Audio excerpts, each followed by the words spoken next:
আকিমুদ্দিন, হে আমার পয়গম্বরেরা, তোমাদের সকলের উপরে দিনকে কায়েম করা, দিন কায়েম করা সবার উপরে আমি আল্লাহ ফরজ করে দিয়েছি। জোরে বলবেন না সুবহানাল্লাহ?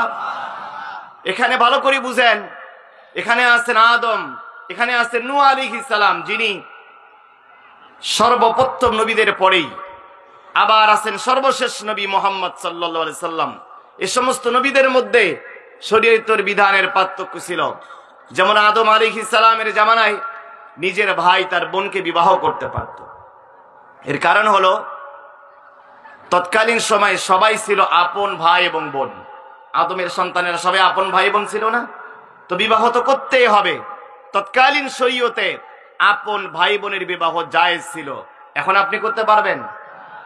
এমনও শরীয়ত গেছে, রংপুরের মানুষ চট্টগ্রামে গিয়ে নামাজ পড়লে সে নামাজ হতো না, নির্দিষ্ট এলাকায় নামাজ আদায় করতে হবে। কাপড়ে ময়লা লাগলে ওই অংশটা যতক্ষণ আপনি কেটে না ফেলবেন ততক্ষণ ওই কাপড় দিয়ে নামাজ হতো না। এরকম শরীয়তের বিধান চলে গিয়েছে। আল্লাহ বলেন নবীদের দেশ আলাদা, নবীদের জাতীয়তা আলাদা, নবীদের গায়ের রং আলাদা, নবীদের সব কিছু আলাদা। একটা জায়গায় গিয়া আনাকিমুদ্দিন, নো কম্প্রোমাইজ, নো স্যাক্রিফাইস, এই জায়গায় কোনো মতভেদ চলবে না। তোমার টুপি লম্বা হোক খাটো হোক, পাঞ্জাবি লম্বা হোক খাটো হোক, তুমি আটরশি করো, মাইজ ভান্ডারি, চরমনাই, সারসিনাব, জামাত, বিএনপি, আওয়ামী লীগ, যাই করো, জাসদ করো, বাসদ করো, একটা জায়গায় কোনো স্যাক্রিফাইস নাই। আল্লাহর জমিনে আল্লাহর দিন কায়েম করা। বলেন তো ঘোষণা কার? চিৎকার করে বলতে হবে ঘোষণা কার? আল্লাহ বলেন ওয়ালা তাতাফাররাকু ফি, তারাবি নামাজ ৮ রাকাত নাকি ২০ রাকাত, কিয়ামত পর্যন্ত মতভেদ থাকবেই। আমিন আসতে বলবেন নাকি জোরে বলবেন? কিয়ামত পর্যন্ত মতভেদ থাকবেই। লম্বা টুপি পরবেন নাকি পাঁচকল্লি পরবেন, ডাজেন্ট ম্যাটার, কিয়ামত পর্যন্ত পার্থক্য থাকবে। একটা জায়গায় কোনো মতভেদ চলবে না, কোনো দলভেদ চলবে না, কোনো ইখতিলাফ চলবে না, কোনো ইখতিলাফ চলবে না। তা হচ্ছে জমিনটা কার, শাসন চলবে কার? No sacrifice, no compromise here. আমার ভাইরা, এজন্য আমি আপনাদের বলতে চাই, যদি আপনি নিজেকে মুসলিম বলে দাবি করেন, আপনি আওয়ামী লীগ করতে পারেন, আপনি বিএনপি করতে পারেন, সবার আগে আপনার কলিজায় কামনা থাকতে হবে আল্লাহর জমিনে আল্লাহর দিন কায়েম হয়ে যাওয়া। বিশ্বাস করেন মুসলমানেরা, আল্লাহর জমিনে যদি দিন কায়েম হয়ে না যায়, কোরআন ভিত্তিক শাসন ব্যবস্থা যদি চালু না হয়ে যায়, আল্লাহ বলছেন মা আনজালনা আলাইকাল কোরআন লিতাশকা, মানুষের ভাগ্যের পরিবর্তন কশ্চিন কালেও সম্ভব নয়। শুধুমাত্র একমাত্র কোরআন দিয়েই সমাজ, রাষ্ট্র, ব্যক্তি, পরিবার, সমাজ, রাষ্ট্র, মানুষের ভাগ্যের পরিবর্তন হওয়া সম্ভব। দলিল কোথায়? বিগত 53 বছর ধরে এখানে অসংখ্য খতিব আছেন, অসংখ্য ইমাম আছেন। আমি এই জনসমুদ্রের কাছে জানতে চাই, বলেন তো বাংলাদেশের সব থেকে কোন চাকরিতে বেতন কম? কথা বলছেন না কেন? ইমামতি আর মুয়াজ্জিনিতে। এতে কি কারো দ্বিমত আছে? খতিব ভাইরা একটু আওয়াজ দেন না কেন? ইমামেরা, ইমামদের বেতন বাংলাদেশে খতিব আর মুয়াজ্জিনদের বেতন কম নাকি বেশি? এখনো বাংলাদেশে এমন মসজিদ আছে মাত্র ৩,০০০ টাকা বেতন দেওয়া হয়। মুয়াজ্জিন সারা মাস আযান দেয়, সভাপতি ৭ দিনও মসজিদে আসে না, মাসে ১ দিন মসজিদে আসে না। মুয়াজ্জিন ১ ওয়াক্ত ফজর কাজা করলেই মুয়াজ্জিনের ১৪ গোষ্ঠী উদ্ধার করা হয়। কথা বলেন ঠিক কিনা? আপনার শুক্রবার শনিবার ছুটি লাগে কেন? ইমাম মুয়াজ্জিনের ছুটির দরকার হয় না? আপনার পরিবার আছে, ইমাম মুয়াজ্জিনের পরিবার নাই? বিশ্বাস করেন সম্মানিত ইমাম, খতিব আর মুয়াজ্জিনদেরকে বলছি, 53 বছরে সবাই আপনাদেরকে কলা দেখিয়েছে, ইমাম আর মুয়াজ্জিন আর খতিবদের ভাগ্যের পরিবর্তন হয়নি। কথা বলেন ঠিক কিনা? আচ্ছা, দ্বিতীয় কোশ্চেন আপনাদের কাছে, বাংলাদেশের এমন কোন চাকরি আছে গামছা দিয়া কটুয়া দিয়া তাদের বেতন কালেকশন করা হয়। কথা বলেন, ইমাম আর মসজিদ আর খতিবের। আমার মাদ্রাসায় এখানে আমার সম্মানিত উস্তাদ আছেন, যারা সরকারি চাকরি করেন তারা জানেন, যারা নাইট গার্ড, যারা পেয়ন দপ্তরির কাজ করে, তাদের বেতন 12,000 টাকার নিচে নয়। সেই বেতন কি গামছা দিয়ে কালেকশন করা হয়? খুব ভালো করে শোনেন, বেতন কম, আবার কালেকশন করা হচ্ছে গামছা দিয়া। ঈদের নামাজে আপনি খতিব বক্তব্য দিচ্ছেন, সুদের বিরুদ্ধে বয়ান করতেছেন, সুদখোরের সাথে ইসলামের কোন সম্পর্ক নাই, সুদখোর সমাজের শত্রু, রাষ্ট্রের শত্রু। সুদখোর মনে মনে হাসে, যখন দান বাক্স ছেড়ে দিয়েছেন, ওই সুদখোর আস্তে করে পকেট থেকে বের করে 500 টাকার নোট একটা দিয়ে দিছে। এবার এই বেতন হুজুরকে দেওয়া হলো। হুজুর সুন্দর করে কাপড় কিনে সুন্দর জুব্বা তৈরি করে ওই জুব্বা পরে হুজুর জুমার বয়ান দিচ্ছেন, খুতবা দিচ্ছেন। আর সুদখোর মুস্কি মুস্কি হাসে, হুজুর খুব তো গরম বয়ান দিলেন সুদের বিরুদ্ধে, আমার বেতনের টাকায় আপনি জুব্বা বানাইছেন। কথা বলেন ঠিক কি না? আপনার বিবেকের কাছে আমার প্রশ্ন, খতিব আর ইমাম মুয়াজ্জিনদের কাছে আমার বিবেকের কাছে প্রশ্ন। আপনার কিয়ামত পর্যন্ত এই প্রশ্নের উত্তর দিতে পারবেন না। বলেন, এই সুদ থেকে কোন খতিব আর ইমামকে বাঁচতে পারবে? বাঁচার সম্ভাবনা আছে? বাংলাদেশের এমন কোন মসজিদ কমিটি আছে বলতে পারবেন আমি মসজিদের দান বাক্স ছেড়ে দেওয়ার পর আমার দান বাক্সে কোনো সুদ করে টাকা দেয় না? গ্যারান্টি দিতে পারবেন? এই যে মাহফিলের আয়োজন করেছেন, যে ইমাম আর মুয়াজ্জিন সারা বছর আপনার জন্য কষ্ট করে আজান দেয়, প্রচন্ড পৌষ মাসের শীত, আপনি মসজিদে যান না, মুয়াজ্জিনকে 5 ওয়াক্তই যেতে হয়। মুয়াজ্জিনকে বেতন দেন 5,000 টাকা, আর বক্তা কন্টাক্ট করার সময় 1 লক্ষ টাকা দিয়ে বক্তা ভাড়া করে নিয়ে আসছেন। আল্লাহর কসম, কিয়ামতের দিন এই মাহফিল কমিটিকে সবার আগে শেখ হাসিনার সাথে স্বৈরাচারের কাতারে দাঁড়াতে হবে। সব থেকে বড় জালিম এরা, যারা খতিব আর ইমামদেরকে বেতন কম দিয়া 1 লক্ষ টাকার ভাড়াটিয়া বক্তা ভাড়া করে। ইমাম আর মুয়াজ্জিনদেরকে বলতে চাই, কেন? আল্লাহ রাসূল তো হাদিসের মধ্যে বলছেন, খায়রুকুম মান তাআল্লামাল কুরআনা ওয়া আল্লামা। এই হাদিসটা আপনারা জানেন না? কথা বলেন, আপনারা জানেন না? কোরআন যারা শিখে আর যারা শিখায় তারা পৃথিবীর সর্বশ্রেষ্ঠ মানুষ। আচ্ছা, সর্বশ্রেষ্ঠ মানুষের বেতন কালেকশন করা হচ্ছে গামছা দিয়া, সর্বশ্রেষ্ঠ মানুষের হাদিয়া সব থেকে কম। এর কারণ হলো, এদেশের 3.5 লক্ষ মসজিদে যদি 3 জন করে স্টাফ ধরা, একজন খতিব 3 দিয়ে আপনি 3.5 লক্ষকে গুণ করেন, প্রায় দেখা যাবে 11 থেকে 11.5 লক্ষ হচ্ছে। 11.5 লক্ষ ইমাম মুয়াজ্জিন আলেম যারা মসজিদের সাথে জড়িত। বিশ্বাস করেন, একটা আন্দোলনকে সফল করার জন্য, একটা বিপ্লবকে সফল করার জন্য, দিন কায়েম করার জন্য এত মানুষের দরকার হয় না। বাংলাদেশের এই 11.5 লক্ষ ইমাম মুয়াজ্জিন আর খতিব যদি আল্লাহর দিন কায়েমের জন্য রাস্তায় নামতো, 24 ঘন্টার মধ্যে ইসলাম কায়েম হয়ে যেত। এর জন্য সবার আগে ইসলামী রাষ্ট্র, ইসলামী শাসন, কোরআনের শাসন প্রতিষ্ঠা সবার আগে আলেমদের জন্যই বেশি দরকার। কেন হচ্ছে না? ইমামদের বেতন কেন বাড়ে না? কেন ইমামদের বেতন গামছা দিয়ে বন্ধ করা যাচ্ছে না কালেকশন? কোন এক ব্যক্তির পেটের মধ্যে পুঁজ জমা হয়, তিনি ইন্ডিয়ায় যান, পুঁজ বের করে নিয়ে আসেন, বারবার যান, বের করে নিয়ে আসেন ফুটা করে। তাকে একজন পরামর্শ দিল, ভাই আপনি পাকিস্তানে যান, সেখানে ভালো একজন পেটের ডাক্তার আছে, আপনার ভালো ফলাফল পেতে পারেন। পরের বছর তিনি গেলেন পাকিস্তানে। যাওয়ার পর পাকিস্তানের ডাক্তার বলল, ভাই আপনার সমস্যা তো পেটের মধ্যে নয়, আপনার সমস্যা দাঁতের গোড়ায়। এই দাঁতের গোড়া থেকে পুঁজ জমা হয় পেটের মধ্যে। একটা মিসওয়াক দিলাম, মিসওয়াক করেন, আপনার পেটে আর কোনোদিন পুঁজ জমা হবে না। তিনি মিসওয়াক ব্যবহার করলেন, আর কোনোদিন পুঁজ জমা তার পেটের মধ্যে জমা হলো না। আপনাদের কাছে যদি আমার কথাটা বুঝে থাকেন, আপনাদের কাছে আমার জিজ্ঞাসা, বলেন তো লোকটার সমস্যা ছিল কোথায়? সবাই চিৎকার করে বলেন, সমস্যা কোথায় ছিল? সমস্যা দাঁতে, চিকিৎসা হয়েছে। সমস্যা ছিল কোথায় আর চিকিৎসা হয়েছে?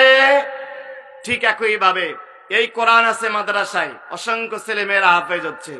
এই কোরআন আছে মসজিদে, এই কোরআন আছে ফাজিল কামিল মাদ্রাসায়, এই কোরআন আছে হাই স্কুল কলেজের বুক সেলফের মধ্যে। বিশ্বাস করেন, সমস্যা দাঁতের মধ্যে, পেটের চিকিৎসার যেরকম ভালো হবে না, ঠিক একই ভাবে মসজিদে কোরআন রেখে, মাদ্রাসায় কোরআন রেখে, তাফসীর মাহফিলের প্যান্ডেলে কোরআন রেখে ইমাম আর মুয়াজ্জিন আর মেহনতি মানুষের ভাগ্যের পরিবর্তন হবে না। মানুষের ভাগ্যের পরিবর্তন যদি করতে হয়, জাতীয় সংসদে কোরআনকে প্রতিষ্ঠা করতে হবে। আগামী দিনে যদি ডাক আসে, আমাদের সুযোগ তৈরি হয়েছে, সময় তৈরি হয়েছে, জাতীয় সংসদে কোরআন প্রতিষ্ঠার আন্দোলনে কারা কারা শরীক হবেন, দুই হাত তুলে আল্লাহকে দেখান।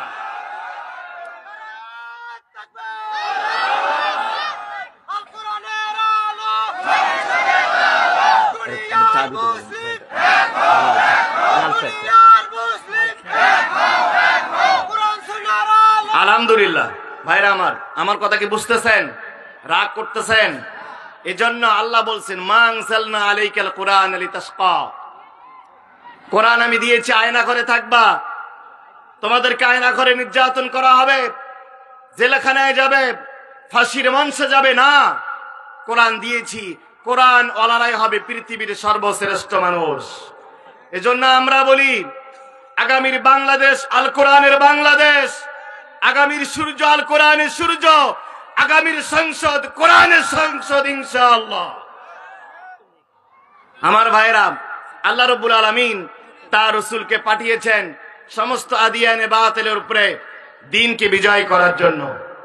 আল্লাহ তাআলা বললেন, হুয়াল্লাযী আরসালা রাসূলাহু বিল হুদা ওয়া দীনিল হক লিইযহিরাহু আলাদ দীনি কুল্লিহি ওয়ালাউ কারিহাল মুশরিকুন।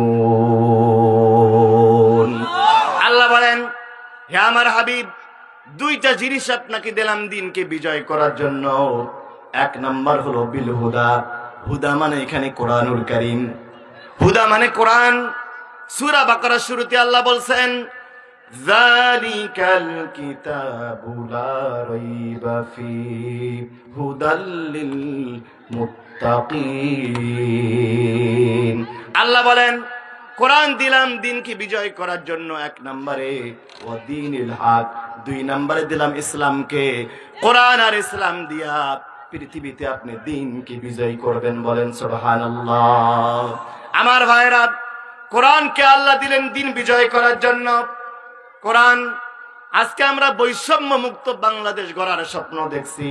আমাদের বৈষম্য বিরোধী ছাত্র আন্দোলন, যারা বৈষম্য বিরোধী বাংলাদেশ গড়ে তোলার স্বপ্ন দেখতেছেন, আমি বলি, বৈষম্য বিরোধী আন্দোলন 2024 সালে শুরু হয় নাই।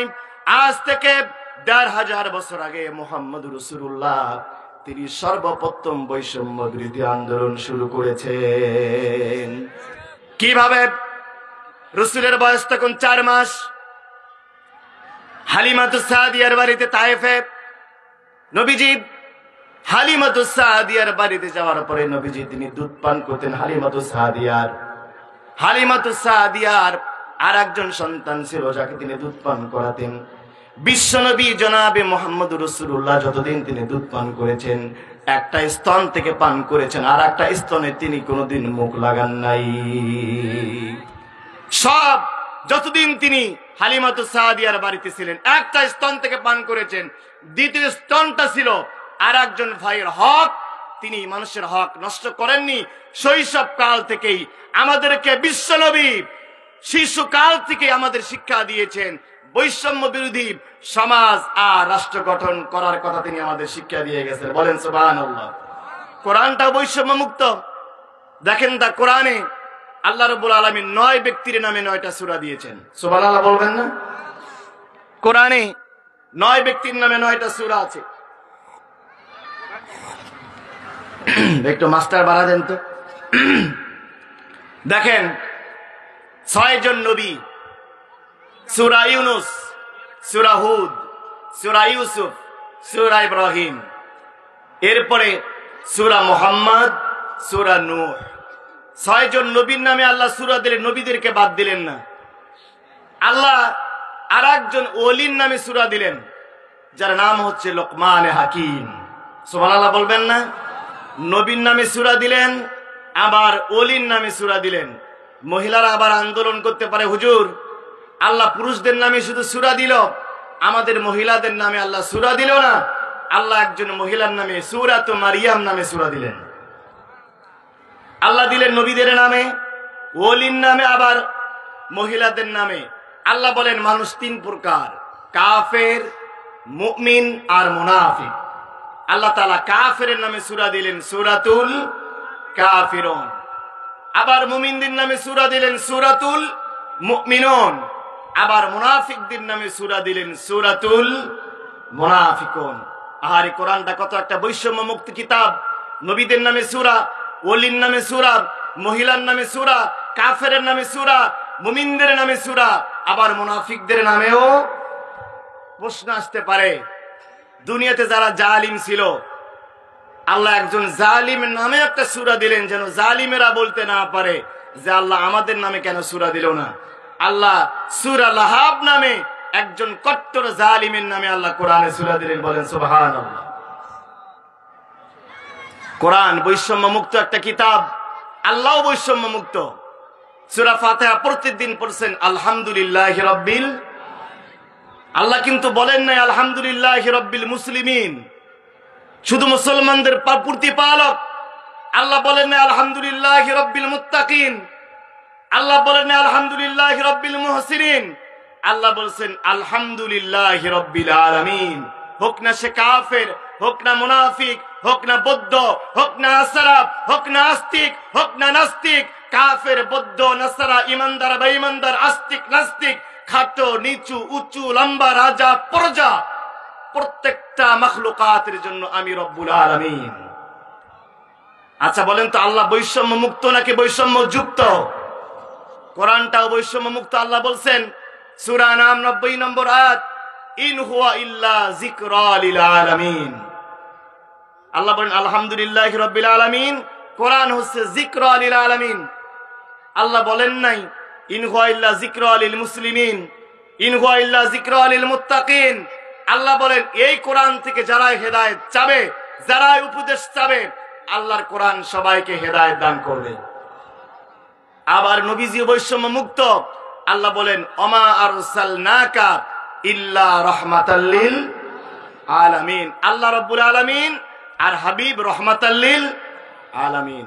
আমাদের আল্লাহ বৈষম্য মুক্ত, আমাদের নবী বৈষম্য মুক্ত, আমাদের কোরআন বৈষম্য মুক্ত। এই জন্য একমাত্র কোরআন ওয়ালারাই বুক খুলে বলতে পারে, কোরআন ওয়ালাদের মাধ্যমেই বাংলাদেশকে বৈষম্য মুক্ত করা সম্ভব। কোরআন ওয়ালাদের পক্ষেই বৈষম্য মুক্ত সমাজ গড়ে তোলা সম্ভব।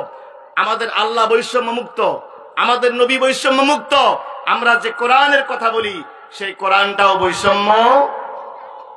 যারা আজকে বৈষম্য মুক্ত সমাজ গড়ার স্বপ্ন দেখছেন, তাদেরকে বলতে চাই, স্বৈরাচার লেডি ফেরাউন, এই স্বৈরাচার হাসিনা, আপনারা সবাই জানেন জাতিসংঘ থেকে গণহত্যা প্রমাণিত হয়েছে। অচিরেই তার গণহত্যার দায় বিচার হবে। অপারেশন ডেভিল হান্ট চালু হয়েছে। আমরা ডক্টর মোহাম্মদ ইউনূসকে বলবো, এই বিগত 15 বছরে অসংখ্য আলেমকে তারা বাড়িতে ঘুমাতে দেয় নাই। কথা বলেন ঠিক কিনা? অসংখ্য আলেম জেলখানায় থাকা অবস্থায় তার বাবা মা ইন্তেকাল করেছে, জানাজায় ডান্ডা বেরি পরিয়ে জানাজা পড়তে দেওয়া হয়েছে। অসংখ্য আলেম কারাগারে থাকা অবস্থায় মৃত্যুবরণ করেছেন। আমাদের ব্যারিস্টার আরমান, কি বিভৎস এক অবস্থা। ডক্টর ইউনূস আয়নাঘর পরিদর্শনে গিয়ে বলছেন এটা আইয়ামে জাহিলিয়া। একজন মানুষের পক্ষে এত বড় বর্বরতা চালাতে পারে না। নওগাঁর একজন আইনজীবী তিনি বলেন, সাক্ষাৎকার দিলেন, 36 দিন ধরে আমার হাতটা বেঁধে রাখা হয়েছিল চেয়ারের সাথে। 36 দিন আমাকে বেঁধে রাখা হয়েছে। প্রত্যেক দিন 1 বদনা পানি দেওয়া হতো। এই পানি দিয়ে খাবেন, গোসল করবেন, টয়লেট সারবেন, যা করবেন 1 বদনা পানি দিয়ে 24 ঘন্টা পার। আমি শুধু বলেছিলাম আমাকে একটা দিন শুধু পিঠটা মাটির সাথে লাগাতে দেন। শোয়াটা কি জিনিস একটু আমাকে ভাই 1 ঘন্টা শুইতে দেন। ব্যারিস্টার আরমান চ্যানেল 24 এর সাক্ষাৎকার তিনি বললেন, আমি শুধু বলেছিলাম ভাই আমাকে নামাজের ওয়াক্তটা একটু বলে দিয়েন। তারা আমাকে নামাজের ওয়াক্তটাও বলে দিত না। আমি বলবো অপারেশন ডেভিল হান্ট চালু হয়েছে। এই স্বৈরাচারকে যারা সহযোগিতা করেছে প্রত্যেকটা শয়তানকে, ডেভিলকে খুঁজে বের করতে হবে। এটা আমাদের কলিজার দাবি, মুসলমানদের কলিজার দাবি। কথা বলেন ঠিক কিনা? আমার ভাইরা, এজন্য বৈষম্য মুক্ত সমাজ, বৈষম্য মুক্ত রাষ্ট্র গঠন একমাত্র কোরআনওয়ালাদের পক্ষেই সম্ভব। আগামী দিনে এই কোরআনওয়ালাদের পক্ষে আমরা থাকতে রাজি আছি ইনশাআল্লাহ। কারা কারা আছে 2 হাত তুলেন তো দেখি। নারায়ে তাকবীর। আল কোরআনের আলো, আল হাদিসের আলো, বিপ্লব বিপ্লব, দুনিয়ার মুসলিম। হাত নামান। বিরক্ত হচ্ছেন নাকি ভাইরা আমার? আল্লাহ রাব্বুল আলামিন তার হাবিবকে পাঠিয়েছেন দ্বীনকে বিজয় করার জন্য। উপাদান দিয়েছেন 2টা। 1 নাম্বার দিয়েছেন কোরআন, 2 নাম্বার দিয়েছেন ইসলাম। ইসলাম নামক এই সুন্দর ধর্ম ব্যবস্থা দিয়ে আল্লাহ রাব্বুল আলামিন দ্বীনকে বিজয় করার কথা বলছেন। Islam, it is a religion of humanity, আল ইনসানিয়াত। এটা একটা মানবতাবাদী ধর্ম। রাসূল একদিন বসে আছেন, এমন সময় রাসূল একটা লাশ দেখে দাঁড়ায় গেলেন। একজন সাহাবী বললেন, ইয়া রাসূলুল্লাহ ইন্নাহু ইহুদিয়ান, এই লোকটা তো ইহুদি অবস্থায় মারা গেছে, আপনি কেন দাঁড়ায় গেলেন? রাসূল বললেন, আওয়ালাইসাত নাফসান, এই লোকটা কি মানুষ নয়? তার কি আমাদের মতো হাত নেই, আমাদের মতো চোখ নাই? হোক না সে ইহুদি, হোক না খ্রিস্টান, হোক না নাস্তিক, হোক না বেঈমান, আমি একজন মানুষ হিসেবে তাকে শ্রদ্ধা করেছি। বলবেন আল্লাহু আকবার। আমরা এই ধর্ম বিশ্বাস করি, যে এই ধর্ম অন্য ধর্মের মানুষকে সব থেকে বেশি সম্মান করে। আমাদের একজন মৃত্যু মানুষ যখন মারা যায় আমরা কতটা সম্মান করি। এই যে আজকেই আমার গোপালপুরে একটা মাহফিল ছিল দিনের বেলায়, মাহফিল চলাকালীন সময়ে একজন হিন্দুকে পড়ানো হলো। মাহফিল থেকে ভটভট আওয়াজ শোনা যাচ্ছিল। পরে এসে দেখি এক মানুষটার হাড় হাড্ডি সব পুড়ে গেছে, সেখানে ধোঁয়া উঠতেছে। আমি হিন্দু ভাইদের বিবেকের কাছে প্রশ্ন করতে চাই, ইসলামের সাথে কম্পারেটিভ রিলিজিয়ন, আমি বিশ্ববিদ্যালয়ে মকারানাতুল আদিয়ান নামে একটা সাবজেক্ট আমাদের পড়ানো হয়েছে। কম্পারেটিভ রিলিজিয়ন, তুলনামূলক ধর্মতত্ত্ব ব্যবস্থা। রাসূল বলছেন একজন মুসলমান মারা গেলে তার লাশ কবরে যাওয়ার আগে তোমরা সামনে দিয়ে যেও না, তোমাদের মৃত্যু ভাই আর বোনকে তোমরা সম্মান করো। সুবহানাল্লাহ বলবেন না? একজন মৃত্যু মানুষকে আমরা কতটা সম্মান করি। একজন হিন্দু মহিলা সাপোজ মারা গেল, মারা যাওয়ার পর তাকে শ্মশানে নেওয়া হলো। শ্মশানে নেওয়ার পরে ওই শ্মশানের মধ্যেই ওই মেয়েটার স্বামী থাকতে পারে না? কথা বলেন না কেন? ছেলে থাকবে না, ভাই থাকবে না, ভাতিজা থাকবে না। যখন ওই মহিলার শরীরে আগুন দেওয়া হবে সবার আগে তার কাপড়টা পুড়ে যাবে কি যাবে না? আচ্ছা বলেন তো, ওই মহিলার যখন কাপড়টা পুড়ে যাবে তখন ওই মহিলা পুরা মানুষটা উলঙ্গ হবে কি হবে না? আস্তাগফিরুল্লাহ আল আযীম। এই উলঙ্গ অবস্থায় তার ছেলে মেয়েরা দেখবে না? আমি হিন্দু ভাইদের শ্রদ্ধা রেখে বলছি, তাদের সম্মানকে শ্রদ্ধা করতে বলছি, যেই ধর্ম একটা মৃত্যু মানুষকে চোখের সামনে জ্বালিয়ে দেয়, আমরা বিশ্বাস করি এটা শান্তির ধর্ম হয় না। শান্তির ধর্ম সেটাই যেই নবীজি একজন ইহুদির লাশ দেখলে নবীজি দাঁড়িয়ে যান। কথা বলেন ঠিক কিনা? আল্লাহ পাক বলেন এই ইসলামই হচ্ছে মানুষের শান্তির একমাত্র নিরাপদ ঠিকানা।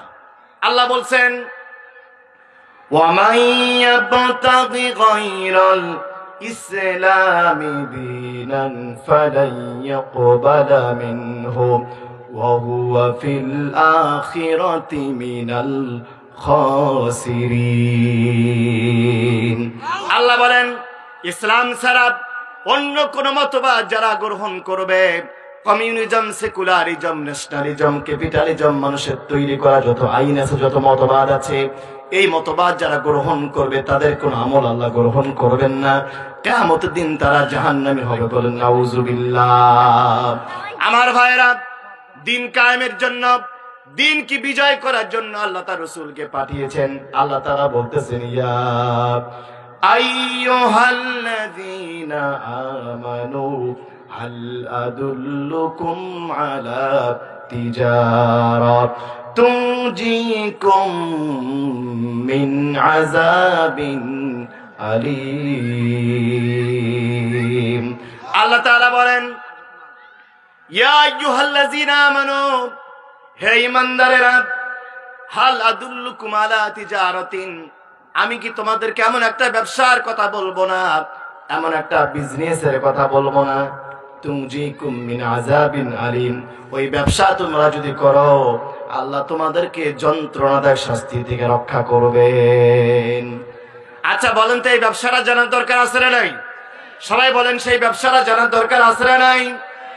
আল্লাহ সেই ব্যবসার কথা এবার বলছেন, তুমিনুনা বিল্লাহি ওয়া রাসূলিহি ওয়া তুজাহিদুনা ফি সাবিলিল্লাহ বিআমওয়ালিকুম ওয়া আনফুসিকুম যালিকুম খায়রুল লাকুম ইন কুনতুম তা'লামুন। আল্লাহ বলেন, ওই ব্যবসাটা হলো তুমিনুনা বিল্লাহি ওয়া রাসূলিহি, ঈমান আনতে হবে আল্লাহ এবং রাসূলের উপরে। বলেন সুবহানাল্লাহ। ঈমান আনবেন কিভাবে? ঈমান আনা যায় কিভাবে? ঈমান আনবেন কিভাবে? এই তথ্য সূরা বাকারার 256 নম্বর আয়াতে আল্লাহ তুলে ধরেছেন। আমি আপনাদের বলতে চাই, আচ্ছা বলেন তো, ওযু আগে নাকি নামাজ আগে? চিৎকার করে বলতে হবে, ওযু আগে নাকি নামাজ আগে? বিবাহ আগে নাকি সন্তান আগে? বিবাহ করার আগে যদি সন্তান হয় তাহলে সেটা কি সন্তান? অবৈধ সন্তান। ওযু করার আগে যদি কেউ নামাজ পড়ে, সেই নামাজটা হবে অবৈধ নামাজ। কথা বলেন ঠিক কিনা? সুতরাং ঈমান আনার আগে আর একটা কাজ আছে, এই কাজটা যদি কেউ না করে তার ঈমানটাও হবে অবৈধ ঈমান। সেই কাজটা কি? সূরা বাকারা 256 নম্বর আয়াত, তাফসীরে মারিফুল কোরআন, তাফসীরে ইবনে কাসির, তাফসীরে তাফহিমুল কোরআন। বিশ্ববিদ্যালয়ে আমাদেরকে অন্তত 42টা তাফসীর পড়ানো হয়েছে, সব মুফাসসির একমত। আল্লাহ তাআলা বলছেন, ফামান ইয়াকফুর বিত্তাগুতি ওয়া ইউমিন বিল্লাহ। বলেন আল্লাহু আকবার।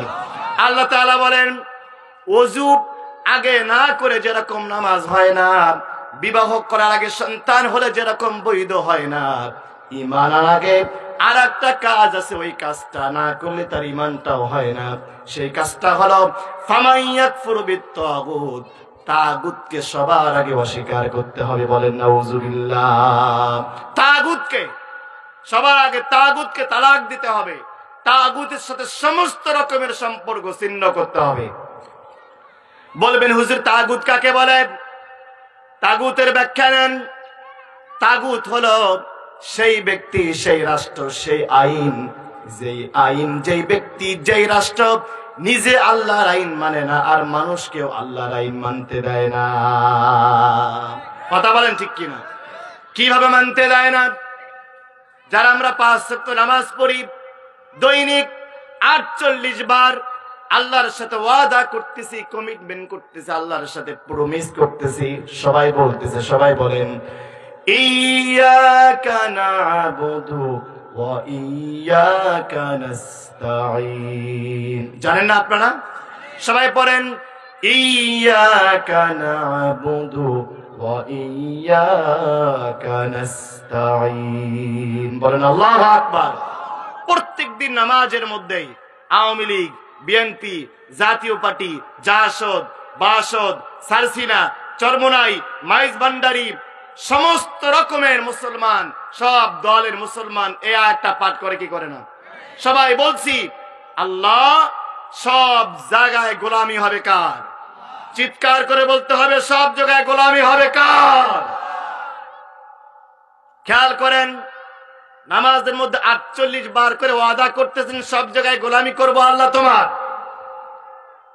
আগামীকাল ফজরের নামাজ আপনাদের এই সরান বালুয়ার যে মসজিদ আছে, ইমাম সাহেব যদি 2 রাকাত ফরজ নামাজের পরিবর্তে 4 রাকাত পড়াতে চায়, আপনারা কি এই 4 রাকাত নামাজ পড়াতে দেবেন নাকি?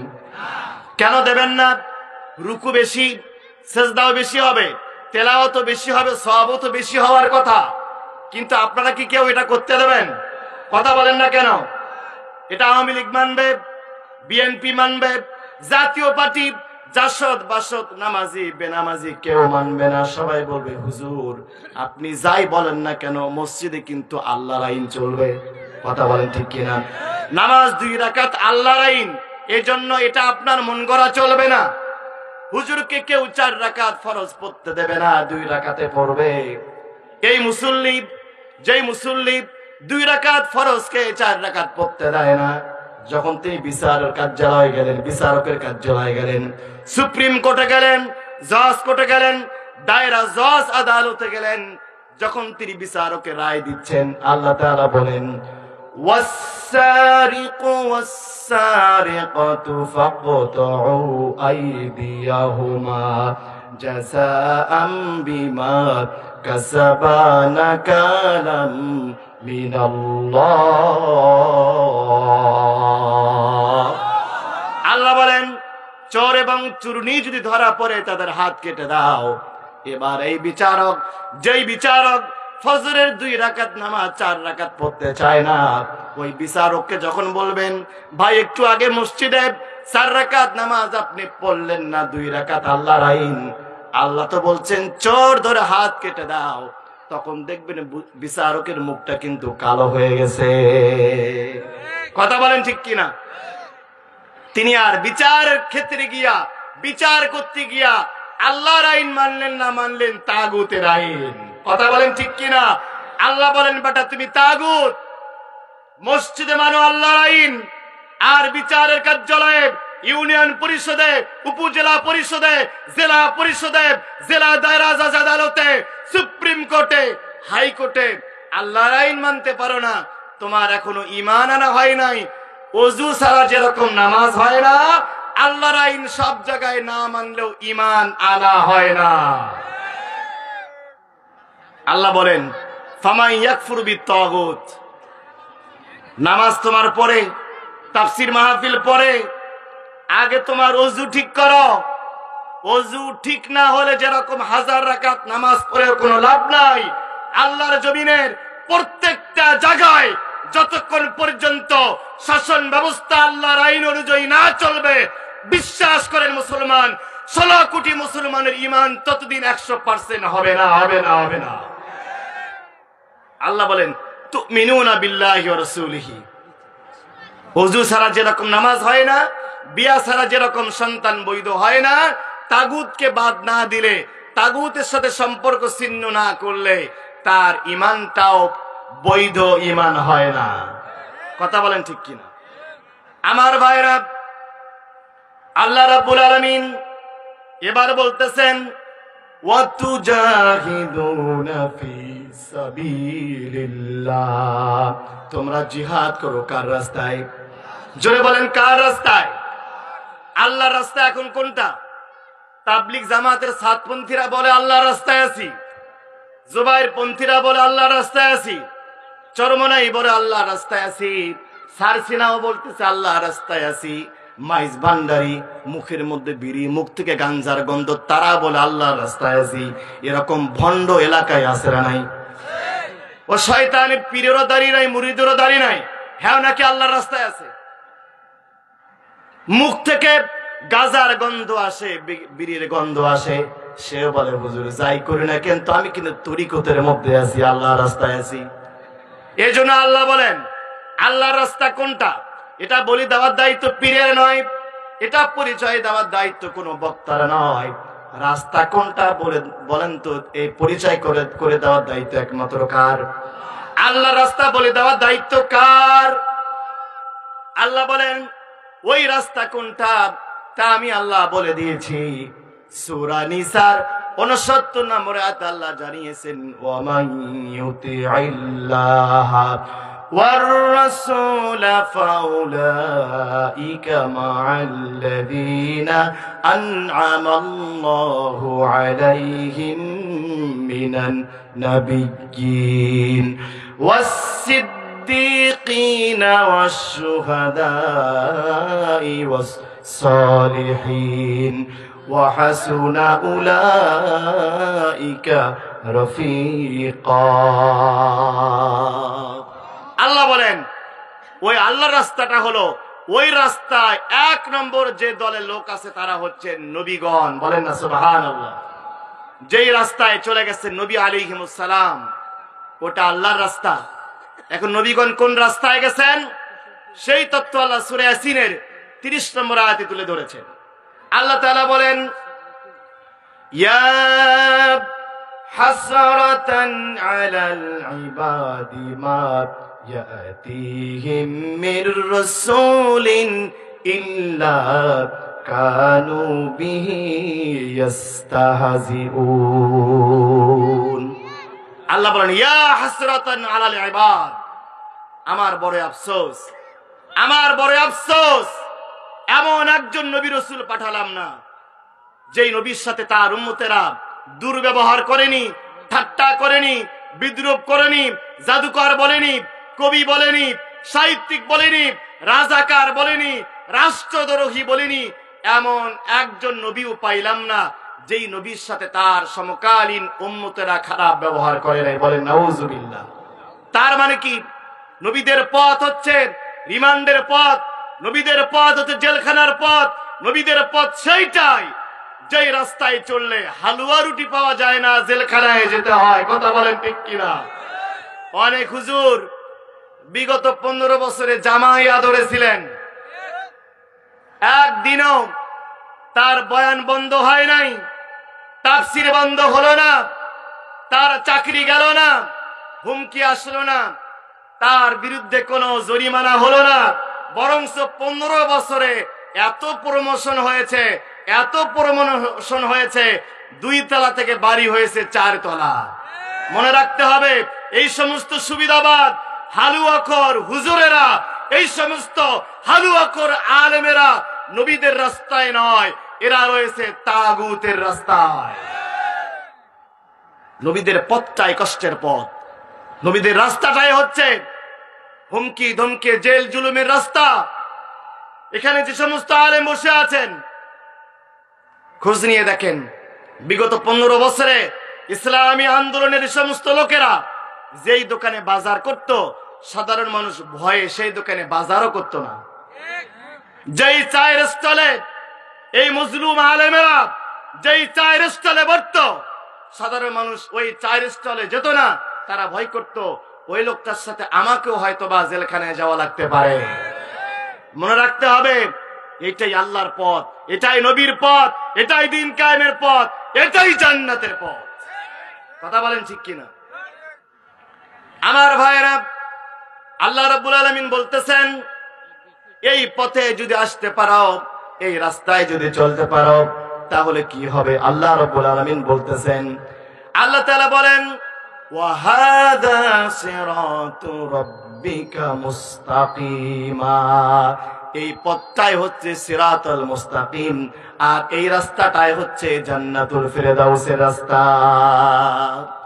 আল্লাহ তাআলা এবার বলতেছেন জিহাদ করতে হবে, আল্লাহ রাস্তায় দ্বীন কায়েমের জন্য সংগ্রাম করতে হবে। আল্লাহ তাআলা বলতেছেন বি আমওয়ালিকুম ওয়া আনফুসিকুম যালিকুম খায়রুল লাকুম ইন কুনতুম তা'লামুন। আল্লাহ তাআলা বলেন বি আমওয়ালিকুম, দ্বীন কায়েমের পথে সবার আগে তোমাদের, সবার আগে প্রিয় সম্পদ তোমাদের মাল আল্লাহ রাস্তায় দান করতে হবে। জিহাদের পথে 1 নম্বর কি দিতে হবে? টাকা পয়সা দিতে হবে, মাল দিতে হবে, সম্পদ দিতে হবে। আমি ফাজিল ক্লাসে একটা গল্প পড়েছিলাম, আল গনিয়্যু ওয়াল ফাকির, ফকির এবং ধনীর গল্প। ওস্তাদ যেখানে আছেন ওস্তাদ জানবেন ওলামায়ে কেরাম যারা আছেন তারা বুঝবেন। আল গনিয়্যু আল ফাকির, একজন ধনী আর একজন গরিব বন্ধুর গল্প একটা পড়েছিলাম।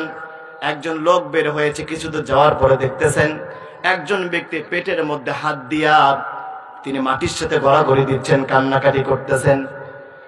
জিজ্ঞাসা করা হলো, কাঁদো কেন, কি হয়েছে তোমার? ওই ব্যক্তি বলতেছে, এত খাবার খেয়েছি, খাবার এত বেশি খেয়েছি, গ্যাস হয়েছে, বেশি খাওয়ার কারণে আমার পেটের মধ্যে জ্বালা হচ্ছে, আমার পেটের মধ্যে প্রচন্ড ব্যথা করতেছে। তিনি কিছু দূর এগিয়ে গেলেন। কিছু দূর যাওয়ার পর তিনি দেখেন আর একজন আল্লাহর বান্দা পেটের সাথে আপনার পেটের সাথে হাত লাগায়া মাটিতে গড়াগড়ি দিচ্ছেন। তিনিও পেটের জ্বালায় প্রচন্ড কান্না করতেছেন। জিজ্ঞাসা করলেন, কেন কাঁদো?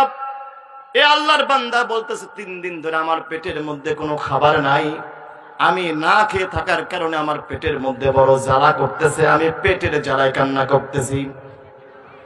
খুব খেয়াল করেন, একজন ব্যক্তি বেশি খাওয়ার কারণে কাঁদতেছে, আর একজন ব্যক্তি কম খাওয়ার কারণে কাঁদতেছে।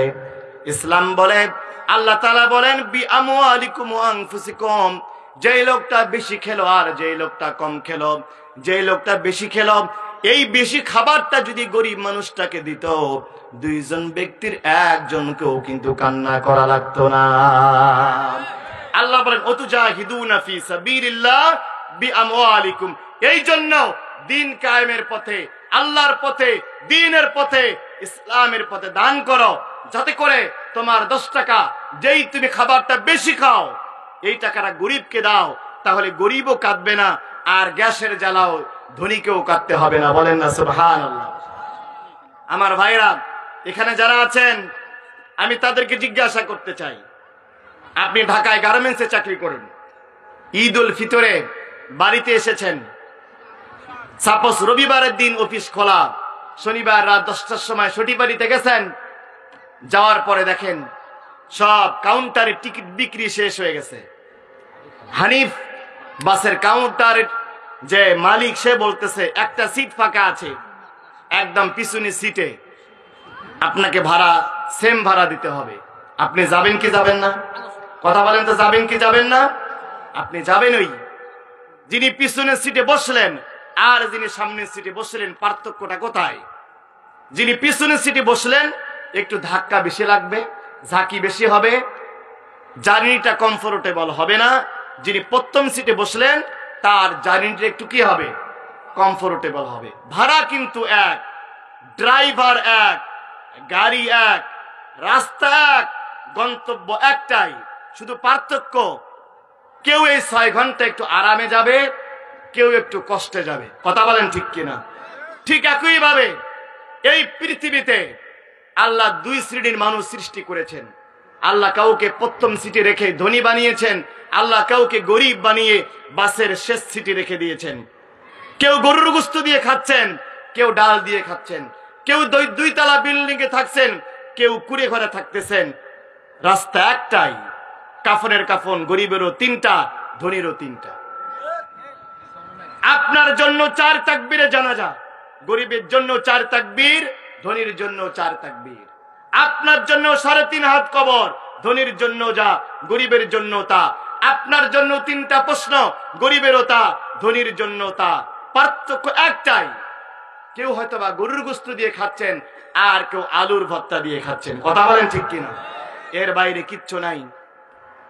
লাশ আরবি শব্দ, লাশ আমরা অনেকে জানি না। লাশ আরবি শব্দ, লা শাইউন, লা মানে নাই, শাইউন মানে কিছু, নাথিং ইজ ইলস, কিচ্ছু নাই। যে লোকটা মারা গেল তার হাত আছে, হাত ধরার শক্তি নাই, পা আছে, চলার শক্তি নাই, চোখ আছে, দেখার শক্তি নাই, কান আছে, শোনার কোনো শক্তি নাই। আল্লাহ সাময়িক সুইচটা অফ করে রেখেছেন, হাত কিন্তু ঠিকই আছে। এই যেখানে বিদ্যুৎ আছে, চাইলে অপারেটর বন্ধ রাখতে পারবে কি পারবে না? কথা বলেন, পারবে কি পারবে না? আল্লাহ তাআলা 16 ঘন্টা 24 ঘন্টার জন্য মৃত্যু মানুষের সুইচটা বন্ধ করে রাখেন। এই জন্য হাত কাজ করে না, পা কাজ করে না, ব্রেন কাজ করে না, চোখ কাজ করে না। কবরে যাওয়ার সাথে সাথেই আল্লাহ সুইচটা আবার অন করে দেবেন, হাত আগের মতো কাজ করবে, পা আগের মতো কাজ করবে, চোখ আগের মতো কাজ করবে, ওই লোকটাকে কবরের 3টা প্রশ্নের উত্তর দিতে হবে। এজন্য আমি আপনাদের বলতে চাই, এখানে অনেক ব্যক্তি আছেন, অনেক ধনাঢ্যশালী ভাইরা আছেন। আচ্ছা বলেন তো, এখানে কার কার বাবা মা মারা গেছে? হাত তোলেন তো ভাই, একটু দেখি। আহারে, হাত নামান। আমরা একটা ভুল কাজ করি, মা মারা গেছে, বাবা মারা গেছে, আমরা 40 করি, 2 লক্ষ টাকা খরচ করে 2000 মানুষকে খাওয়াই। বিশ্বাস করেন, রাসূল বলছেন একজন মানুষ মারা যাওয়ার পর 3টা আমল জারি থাকে, সাদকায়ে জারিয়া। জারিয়া মানে মায়ে জারি, জারিয়াতুন মানে প্রবাহিত দান, যেই দানটা চলমান থাকবে। সাগরের পানি 24 ঘন্টায় চলে, মানুষকে খাওয়ালে এইটা প্রবাহিত দান নয়, এটা সাদকায়ে জারিয়া নয়। তার কারণ খাবার থাকবে পেটের মধ্যে 24 ঘন্টা। কথা বলেন ঠিক কিনা? আপনার বাবা আর মা কবরে সওয়াব পাবে হাইস 24 ঘন্টা, হজম শক্তি খারাপ হলে 72 ঘন্টা। কিন্তু বিশ্বাস করেন মুসলমান, রাত 3টার সময় যখন আপনি ঘুমান, এই হেফজ মাদ্রাসার বাচ্চাগুলো রাত 3টায় তাহাজ্জুদের জায়নামাজে সেজদায় পড়ে যায়। আমি নিজে কোরআন হেফজ করেছি আপনাদের দোয়ায়, 6 মাসে আল্লাহ আমাকে কোরআন হেফজ করার তৌফিক দিয়েছেন, বড় আলহামদুলিল্লাহ। রাত 3টায় রেগুলার উঠেছি, একদিন শুধু ফজরের সময় উঠেছিলাম। রাত 3টা 4টায় রেগুলার উঠতে হয় বাচ্চাদেরকে।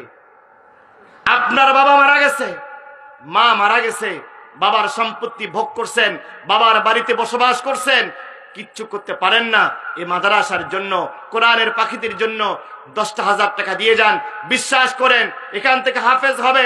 আজকেও 5টা ছেলেকে পাগড়ি দেওয়া হবে, এরা হাফেজ বানাবে, আবার হাফেজ বের হবে, এরা হাফেজ বানাবে, কিয়ামত পর্যন্ত সার্কেল চলবে, হাফেজ থেকে হাফেজ হবে। আপনারা বাবা আর মা কবরে সওয়াব পেতে থাকবেন, বলেন আলহামদুলিল্লাহ। এজন্য আমি এই মিঠা পুকুরের বাবা মা হারা সন্তানদের কাছ থেকে এমন 10 জন আল্লাহর প্রিয় বান্দাকে দেখতে চাই, যারা এই দ্বীনি প্রতিষ্ঠানের জন্য, কোরআনের জন্য 5টা করে 1000 টাকা দিবেন। এমন কোরআন প্রেমিক আল্লাহর প্রিয় আমি 10টা বান্দাকে দেখতে চাই। এমন কোন আল্লাহর বান্দা আছেন বাবার জন্য, মায়ের জন্য, কোরআনের জন্য, এই কোরআনের পাখিগুলোর জন্য 5টা 1000 টাকা দিবেন? আমি আমার সম্মানিত প্রধান মেহমান, প্রাণ খুলে মুসাফির মানুষ দোয়া করবে, আমি 5 জন আল্লাহর প্রিয় বান্দাকে দেখতে চাই। কে আছেন এরকম? 10 জন আল্লাহর প্রিয় বান্দাকে দেখতে চাই, 5টা করে 1000 টাকা দিবেন। কোন আল্লাহর বান্দা আছেন? একটু হাত উঠান যুবক ভাই আমার, হাত উঠান। আপনার দেখে যারা হাত উঠাবে সবার সওয়াব আপনি পাবেন ইনশাআল্লাহ। 2000 টাকার নগদ দিলে 3000 করে দেব। সভাপতি আপনার নাম কি যেন? আজিজুল। নারায়ে তাকবীর। আল্লাহ তাআলা আজকের মাহফিলের সম্মানিত সভাপতি উস্তাজুল আসাতিজা আলহাজ আজিজুল ইসলাম এই কোরআনের জন্য, মাদ্রাসার জন্য 5000 টাকা দিলেন। আল্লাহ তোমার প্রিয় গোলামের দানকে তুমি কবুল করো, তার পরিবার থেকে যারা কবরস্থ হয়েছেন সকলকে জান্নাত দান করো, বলুন আমিন। আর কোন আল্লাহর বান্দা আছেন এই প্রতিষ্ঠানটার জন্য, কোরআনের মার্কাজের জন্য, কোরআনের পাখিগুলোর জন্য 5টা করে 1000 টাকা দেবেন? কোন আল্লাহর বান্দা আছেন? আমার কোন যুবক ভাইটা আছেন কোরআনকে ভালোবেসে কোরআনের জন্য, কোরআনের পাখিগুলোর জন্য 5টা 1000 টাকা দেবেন? এমন আল্লাহর কোন বান্দা আছেন? আমি একটু দেখতে চাই। আমার আলোচনা এখনো শেষ হয়নি, আমি শেষ করব, আলোচনা শেষ করে বিদায় নেব। আল্লাহর কোন বান্দা আছেন 5টা 1000 টাকা দিবেন? কোন আল্লাহর বান্দা আছেন কোরআনকে মহব্বত করে কোরআনের জন্য 5টা 1000 টাকা দেবেন? এমন আল্লাহর প্রিয় 10 জন ব্যক্তিকে দেখতে চাই, আল্লাহর 10 জন প্রিয় বান্দাকে দেখতে চাই। আচ্ছা 5000 বাদ দিলাম, 2000 করে, 2000 করে এমন কোন আল্লাহর বান্দা আছেন আমার যুবক ভাইরা? এমন যুবক এখানে আছেন দৈনিক 2000 টাকা ইনকাম করেন? এমন আল্লাহর কোন যুবক বান্দা আছেন আমি 2টা করে 1000 টাকা চাই 10 জন যুবকদের কাছ থেকে? কেউ কি না এখানে 2টা 1000 টাকা দেওয়ার মতো কেউ নাই? আলহামদুলিল্লাহ। কি নাম ভাই? রবিউল ইসলাম। আমার রবিউল ইসলাম ভাই যুবক মানুষ, নুরানি চেহারা দেখেই বোঝা যায় একজন পরহেজগার মানুষ, আল্লাহর প্রিয় বান্দা।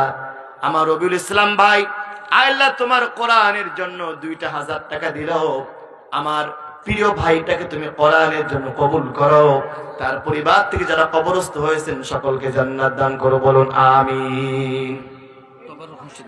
মালিক 10,000 টাকা আছেন নাকি ভাই এখানে? আল্লাহু আকবার, নারায়ে তাকবীর, আরো জোরে তাকবীর দিতে হবে, নারায়ে তাকবীর। আল্লাহ তাআলা আমার তাবারক ভাই ইট ভাটার মালিক, আল্লাহ তোমার কোরআনের জন্য, কোরআনের পাখিদের জন্য 10,000 টাকা দিবেন। 2,000 টাকা নগদ দিয়েছেন, 8,000 টাকা বাকি। আল্লাহ আমার প্রিয় ভাইয়ের ব্যবসা প্রতিষ্ঠানে তুমি বরকত দাও, তার পরিবার থেকে যারা কবরস্থ হয়েছেন সকলকে জান্নাত দান করো, বলুন আমিন। আর কোন বান্দা আছেন? আকাশ আলী আমার মুরব্বী চাচা, বীর মুক্তিযোদ্ধা, এই দেশকে পাকিস্তানের হানাদার বাহিনীর হাত থেকে রক্ষা করার জন্য রণাঙ্গনে যুদ্ধ করেছেন, বীর মুক্তিযোদ্ধা, এই দেশের সূর্য সন্তান বীর মুক্তিযোদ্ধা আকাশ আলী। আল্লাহ কোরআনের জন্য 2,000 টাকা দিলেন। আল্লাহ তোমার বান্দার দানকে কবুল করো, তার হায়াতে বরকত দাও, তার পরিবারে যারা কবরস্থ হয়েছেন সকলকে জান্নাত দান করো, বলুন আমিন। আর কোন আল্লাহর বান্দা আছেন? আর কোন যুবক ভাই আছেন? অনেক যুবক এখানে মঞ্চে আছেন, অনেক ভাইরা চেয়ারে আছেন, অনেকে আমার যুবক ভাইরা সামনে আছেন। কি নাম?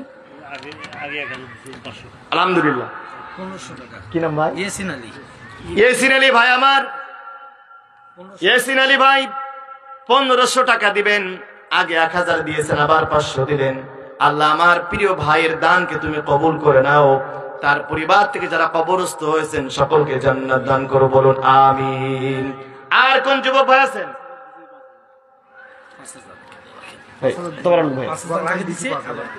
তাবারক আলী ভাই, তিনি আগে 5,000 দিয়েছেন, আবার 5,000 তিনি 10,000 পেইড করে দিলেন, বলেন আলহামদুলিল্লাহ।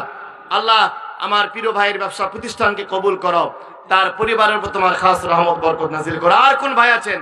ভাই 2টা করে 1,000 টাকা চেয়েছি। মাদ্রাসার অবস্থা দেখে আসলাম, খুবই খারাপ অবস্থা। এই প্রতিষ্ঠানটা ধরে রাখার দায়িত্ব আমাদের সবার।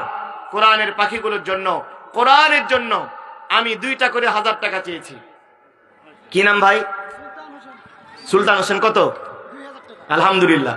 আল্লাহ তাআলা আমার সুলতান ভাই 2,000 টাকা নগদ দিলেন কোরআনের জন্য। সুলতান ভাইকে কবুল করে নাও, তার জীবনকে কবুল করো, তার পরিবার থেকে যারা কবরস্থ হয়েছেন সকলকে জান্নাত দান করো, বলুন আমিন। আমার মামুনুর রশিদ ভাই, আলহামদুলিল্লাহ, আমার মামুনুর রশিদ ভাই মঞ্চে বসে বসে তিনি কোরআনের তাফসীর শুনতেছিলেন। আমার মামুন ভাই 1,000 টাকা দিলেন।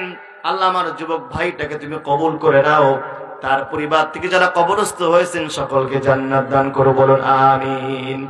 1,000 টাকা করে চাচ্ছি, 1,000 টাকা করে চাই। আমার অনেক যুবক ভাই এখানে আছেন, দিনে 1,000 টাকা ইনকাম করেন। আলহামদুলিল্লাহ। আজকের মাহফিলের সম্মানিত সহসভাপতি ভাই, নামটা যেন লিয়াকত আলী ভাই, বাংলাদেশ জামায়াত ইসলামী 11 নং ইউনিয়ন শাখার সম্মানিত সভাপতি লিয়াকত আলী ভাই 1,000 টাকা দিলেন। আল্লাহ আমার প্রিয় ভাইয়ের দিন কায়েমের এই পথকে কবুল করো, আজীবন দিন কায়েমের পথে কবুল করো, তার পরিবার থেকে যারা কবরস্থ হয়েছেন সকলকে জান্নাত দান করো, বলুন আমিন। আমার গোলাম মুস্তফা ভাই অনেক মাজলুম একজন মানুষ, আল্লাহ গোলাম মুস্তফা ভাই 1,000 টাকা দিবেন কোরআনের জন্য। আল্লাহ তুমি কবুল করে নাও, তার পরিবার থেকে যারা কবরস্থ হয়েছে সকলকে জান্নাত দান করো, বলুন আমিন। আর কোন ভাই আছেন? আমার তাজুল হোসেন ভাই 2,000 টাকা দিবেন, তিনি ওয়াদা করেছেন। আল্লাহ আমার তাজুল হোসেন ভাইয়ের দানকে কবুল করে নাও, তার পরিবার থেকে যারা কবরস্থ হয়েছেন সকলকে জান্নাত দান করো। আমার আমিনুল ভাই আল্লাহ 500 টাকা দিলেন, আমিনুল ভাইয়ের দানকে কবুল করো, তার পরিবার থেকে যারা কবরস্থ হয়েছেন সকলকে জান্নাত দান করো, বলুন আমিন। আর কোন ভাই আছেন? আর আল্লাহর কোন বান্দা আছেন? অনেক ভাইরা হাত তুলেছিলেন, মা বাবা নাই। আমি তো বলেছিলাম মায়ের জন্য 500 টাকা, বাবার জন্য 500 টাকা, 1,000 টাকা দান করে যান। আজকে দেওয়া লাগবে না, 1 মাস পরে দেন, 6 মাস, আপনি 1 মাস পরে দেন, 1 সপ্তাহ পরে দেন। মায়ের জন্য বাবার জন্য দান করে যান। বিশ্বাস করেন এই বাচ্চারা যতদিন কোরআন পড়বে, যত হাফেজ বানাবে, যতদিন কোরআন তেলাওয়াত করবে, ততদিন আপনার মৃত্যু বাবা মা কবরে সওয়াব পেতে থাকবেন। আমার গাজীউর রহমান ভাই আল্লাহ কোরআনকে ভালোবাসে, কোরআনের জন্য আমার গাজীউর রহমান ভাই 1000 টাকা দিবেন ওয়াদা করেছেন। আমার গাজীউর রহমান ভাইয়ের দানকে তুমি কবুল আর মঞ্জুর করে নাও।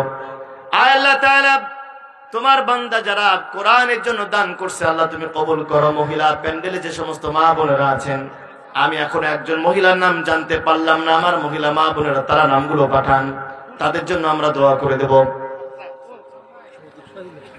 কে কি নাম ভাই?